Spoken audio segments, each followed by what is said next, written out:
Hello, this is Donna back again with another episode of You Were Designed for Greatness. I am pleased that you're listening here today. I hope that you will like, comment, and share this podcast so that we can be an encouragement to women all around the world. Today, I am in Grand Rapids, Michigan, and I have a guest all the way from California. And I bet our weather is not the same. Teresa, say hello to everyone. Hello, everyone. My name is Teresa Lodato, and I live in the San Francisco Bay Area in sunny, hot California. And what is your temperature today? The temperature outside is 88 degrees. It It's is hit pretty 60 steamy. today. Yesterday it was in the 50s. So today we're having a hot streak. Oh my Love goodness. it. And 2 days ago it frosted. So yeah, Interesting. not In your May, in May. not the same weather at all. I know I was laughing Yes. when you told me previously that your daughter was swimming, and I'm like, okay, we'd be breaking the ice. Oh my goodness. All right, tell our listeners a little bit about yourself.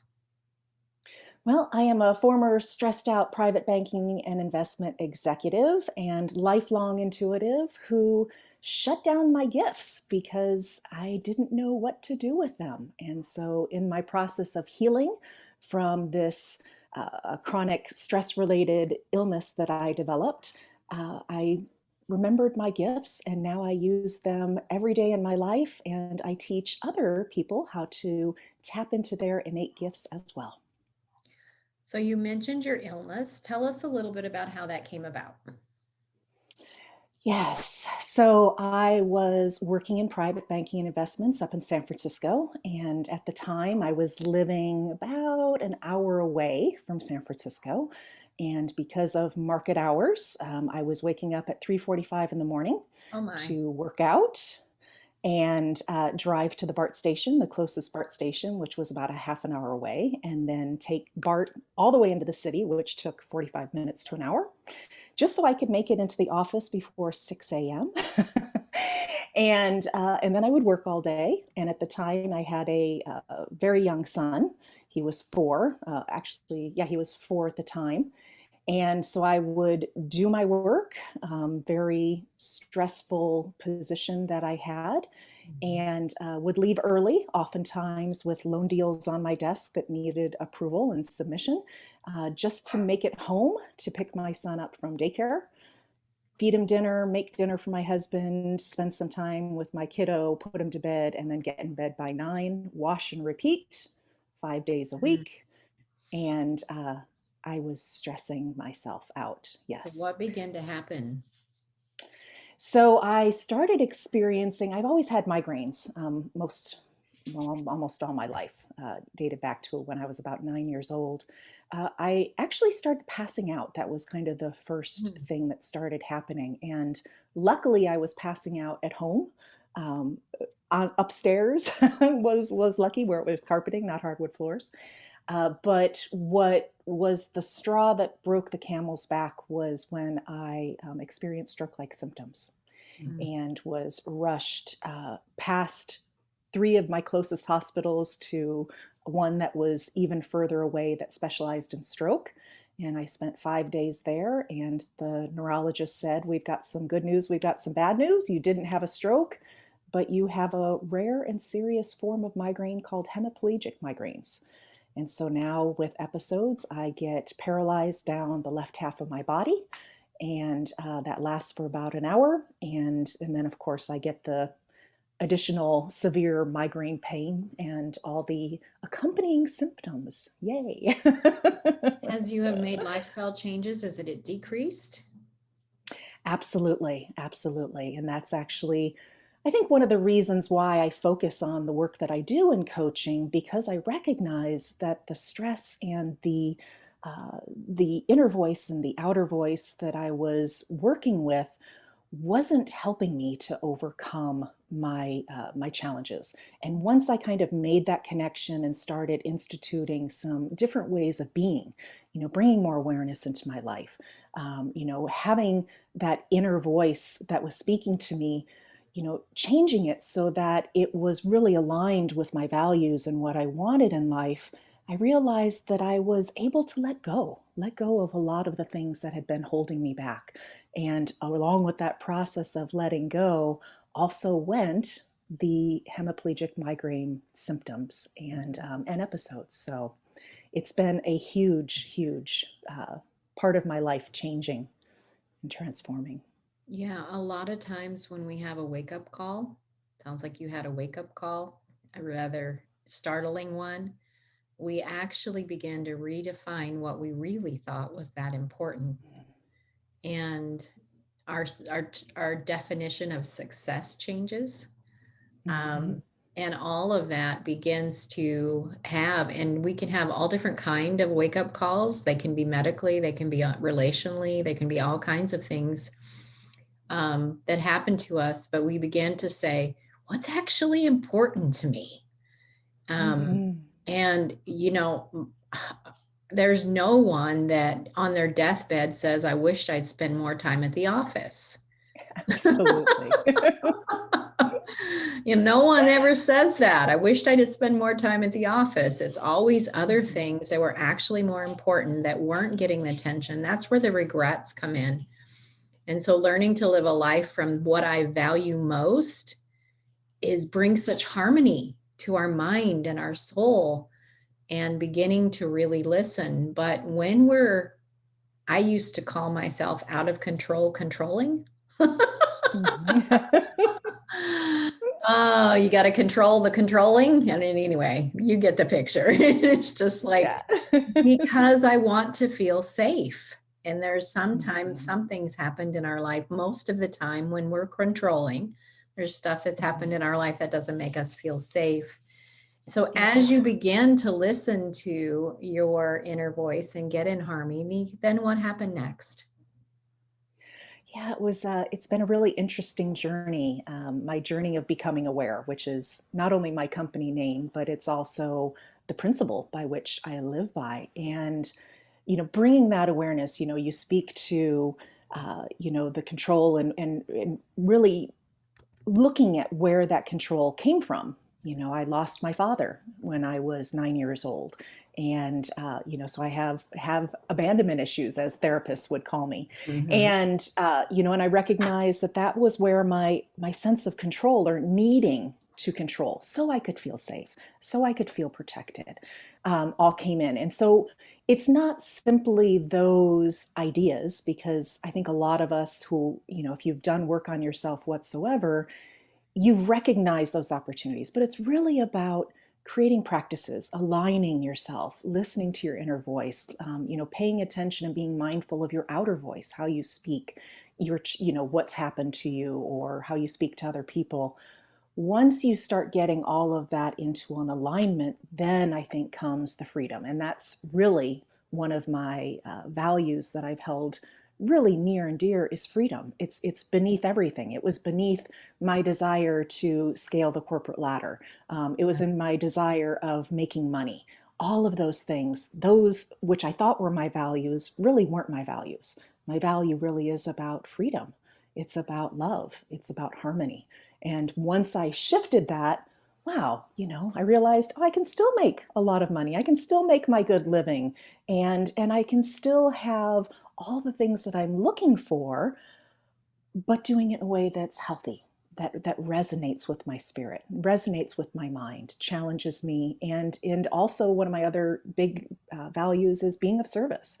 So it allows me to be of service to other people. And so within that, that is what has allowed the feeling of safety that I was really craving all these years. Yes. So how would you define the word freedom? Hmm. Freedom for me is really about listening to that higher wisdom, that voice within myself. It's interesting. There's been a lot of talk, especially in our country today, or these days about freedom and what, what we're doing and what we're being told to do and why. And I think about raising a young child. As we raise our young children, we set boundaries for them, right? We set boundaries so that they can remain safe, so that they can safely explore, safely become, but without giving them some limitations so that they can grow and press up against them and grow beyond. And I think that we forget that as we're adults. We need boundaries in our lives. If we're a really giving person, we need to recognize, hey, you know what? People need to give to us as well. And we need to be able to accept it. And here I am recognizing in my voice using the word need, which is something I bring attention to with my clients. It's really about inviting in that balance and inviting in that opportunity to be able to give, but then also receive so that it becomes a beautiful flow. Freedom to me is when things are in harmony and I'm not being controlled by outside influences, the Mm-hmm. pressures from outside voices, like you're Yeah, talking about, to be able to be who I am, not who I think I need to be. And mm-hmm. learning how to, because we all have an image. I don't know how it exactly happens, but we all have an image of who I should be, who I think you want me to be, and learning to Mm-hmm. be at rest with, and learning how to set my boundaries as an adult, how to set and keep in what is in harmony with me, and not let outside influences set what those boundaries are, because they're not going to be the same for everyone. They're going to have Absolutely. different perspectives, different giftings, etc. So what's the Mm-hmm. worst advice you ever got? The worst advice I ever got was to not follow my passion when I was getting ready to go to college. Mhm. I had been very passionate about working with animals. I wanted to be a vet from a very young age. And someone told me, actually, a few people told me, don't be a vet. You're not going to make any money. It's better to choose a career where you're going to make a lot of money, and then you can spend your free time with the animals. And worst advice I ever got. Yep, and we learn from every one of them. I like that question because we can all learn from what other people were told and not have to repeat all of the same things. There is nothing better than following your passion. Um, Absolutely. It was Sometimes such a fear-based idea it that they were was coming from. totally And I fear-based didn't realize it. Yeah. because there's lots of vets that are making money. Mhm. Yeah.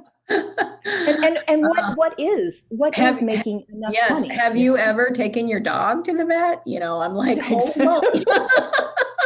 Exactly. Exactly. Holy moly, that costs a little bit of money. All right. So in closing, it always goes faster than we think. I'd like you to speak to some woman who's a stressed out, whatever. She could be a mom, she could be a manager, she could be whatever she is, but someone who is feeling like, I don't have any choices. I feel all this pressure. I don't know what to do. What would you say to her? Yeah. Well, first I'd say that my heart goes out to you and you're not alone.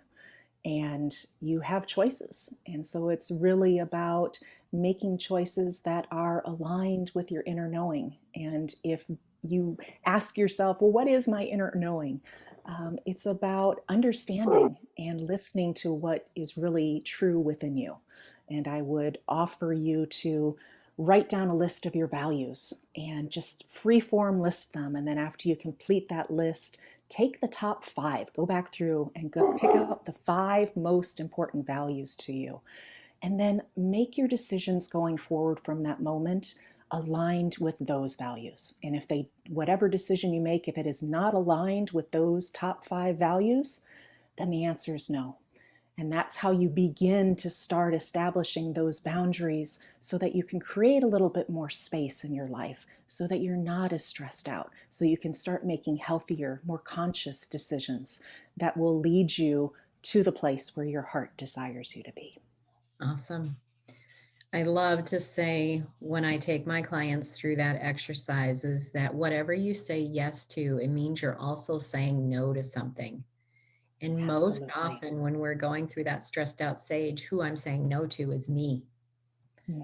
And Yeah. then so when I say yes to doing everything in the world, so to speak, Hmm. because that's the way it feels, is that I'm saying no to my health or to being a peaceful person or whatever it is. So learning what really takes some time to really see what you value. I love that. Absolutely love Yeah. it. Teresa, thank you for sharing your story with our listeners today. And I hope you've Thank you so enjoyed much for it. having me. And I hope those listeners will find it encouraging as well. But thank you again. Thank you, Donna. Another inspiring story of listening to your intuition, listening to your inner voice, and following so that you can learn. You were designed for greatness. One of my specialties is helping women rise above painful past, disappointments, things that have happened to us, to be able to live the life they've always dreamed. Shortly, I will be starting my fall Turning Your Baggage into Luggage group. If you are interested in learning how to turn the things that have happened to you into luggage so you can live the life you would always dream, set up a complimentary consultation with me and short talk, and we will find out if this is a good fit for you. Until next time, I hope you are enjoying your day. And I would like, again, comment and share, give reviews on this podcast so that we can reach more women. Until next time, this is Donna saying live and love vibrantly. Bye for now.